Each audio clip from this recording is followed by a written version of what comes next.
So in this game 3, Karpov against Polgar, we won't take a look at the full game, but I just want to draw your attention to this particular position here, which arose after the last few moves were bishop to d6, b3, c takes b3, and a takes b3. Notice this important move b3.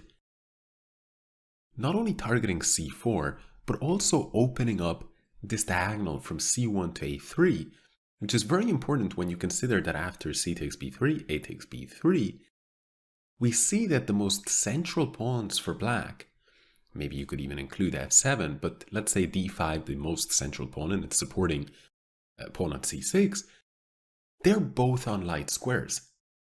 And so, once again, if the dark square bishops were to come off the board, we could definitely imagine a situation where the dark squares on the queen side are very problematic for black. Now, black played knight e7. She cannot avoid bishop a3 anyway, and Karpov indeed played bishop to a3. Now, it's pretty much impossible for the bishops not to be coming off the board, or rather, at least for black's bishop not to come off the board, because if you try to retreat the bishop, let's say, back to c7, then we can say that either after bishop takes e7, which would force king takes e7, losing the right to castle, after rook e1, which would, along similar lines, create serious development problems, or even the move queen h5, just hitting that vulnerable point on f7, any of these moves would leave black with unanswerable problems. So the bishop on d6 will be traded off. However, the question is whether to play a move like knight f5, supporting the bishop takes bishop, or bishop takes knight on e5. And we can actually take those three and categorize them into only two particular categories, rather than three.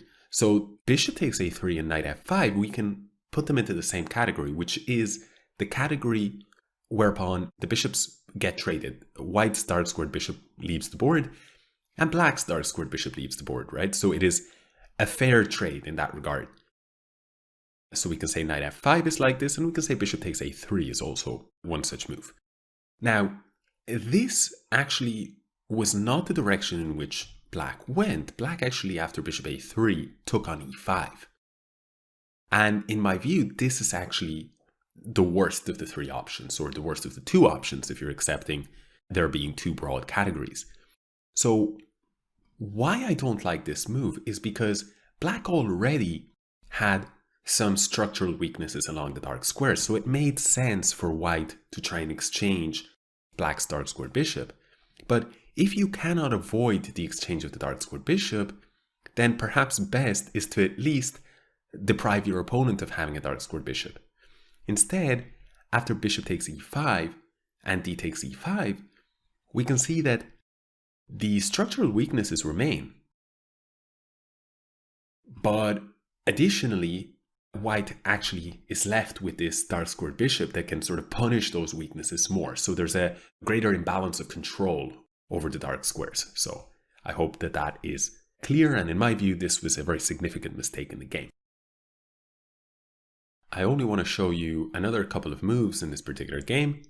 It continued with bishop to e6, queen to d4, not afraid to exchange the queens, but trying to cement control over that c5 square and forcing this pawn to become a backward pawn. And after knight f5, queen c5 is the last move that I want to show you.